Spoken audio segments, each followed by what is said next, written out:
Hello guys, नमस्कार। पिछली video में हमने जाना था हुमायूँ के बारे में, जिसमें हमने शेर शाह सूरी की चर्चा की थी, मोहम्मद शाह की चर्चा की थी।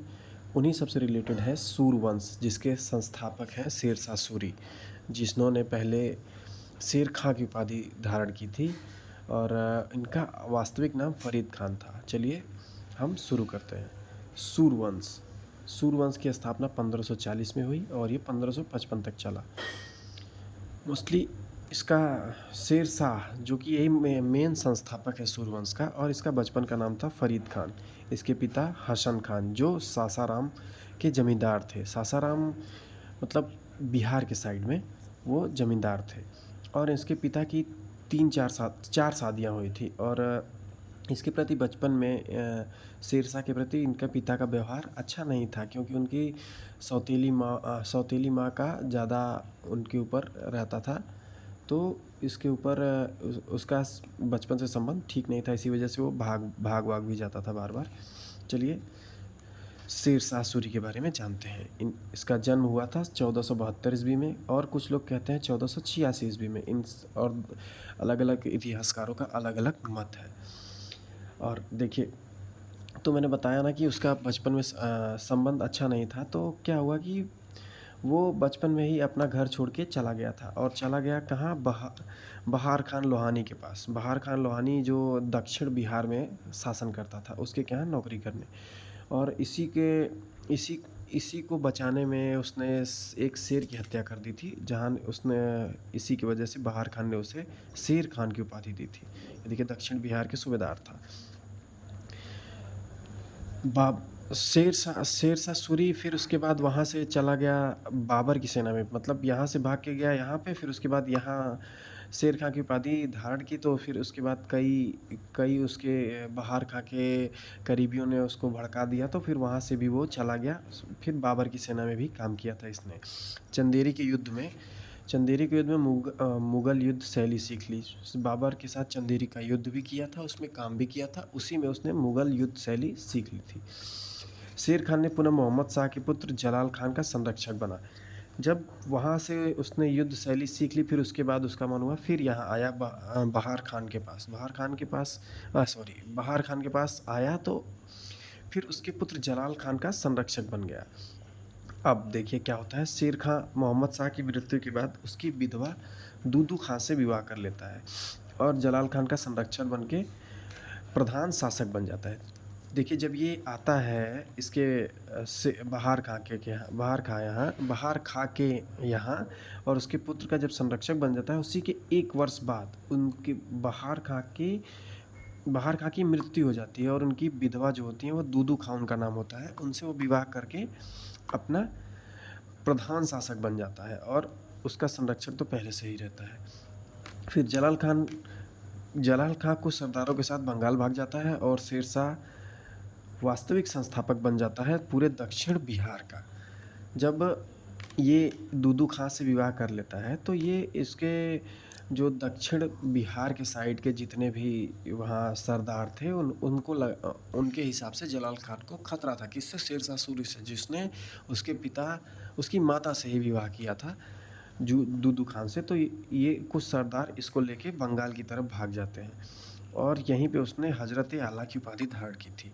ये हजरत आला की उपाधि धारण की थी। अब देखिए, 1530 में चुनार के किलेदार था। फिर क्या हुआ, जब पहले इसने एक विधवा यहाँ इससे शादी की, और दूसरी 1530 में चुनार के किलेदार ताज खां की विधवा लाड मलिका से विवाह कर चुनार के किले पर अधिकार कर लिया।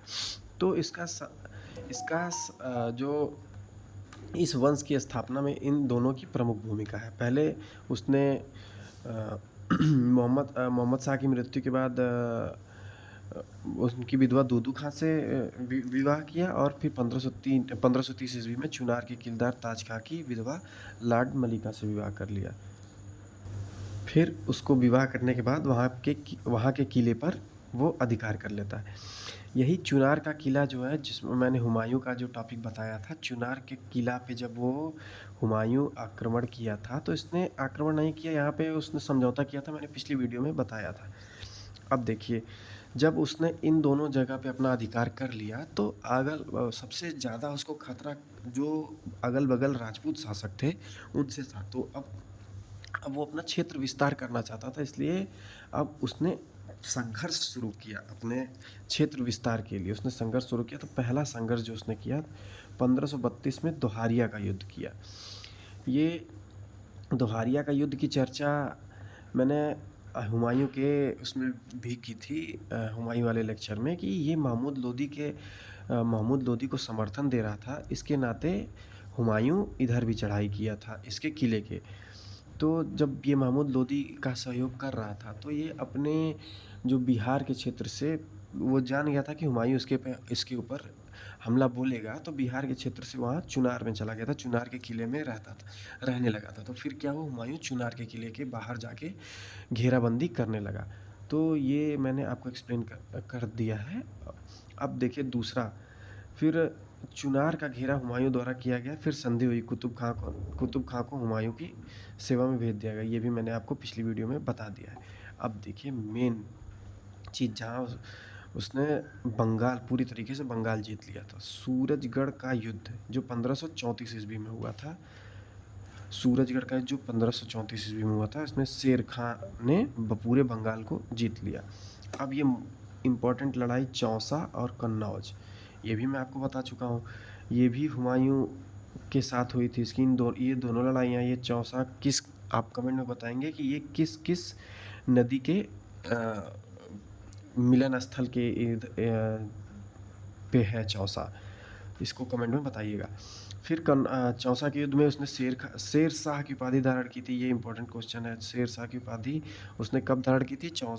1539 में, चौसा के युद्ध में। फिर कन्नौज विलग्राम में हुमायूं को वही पानी में घोड़े के साथ कूद जाता है, तो चिश्ती उसका भी नाम बताइए मुझे कमेंट में क्या था, उस बताता है। फिर ये सब कहानी मैंने आपको बता दिया था। फिर उसके बाद छोटे छोटे साम्राज्यों पर हमला कर दिया, जैसे का गख्खर प्रदेश 1541 में, यहाँ के पेशावर थे।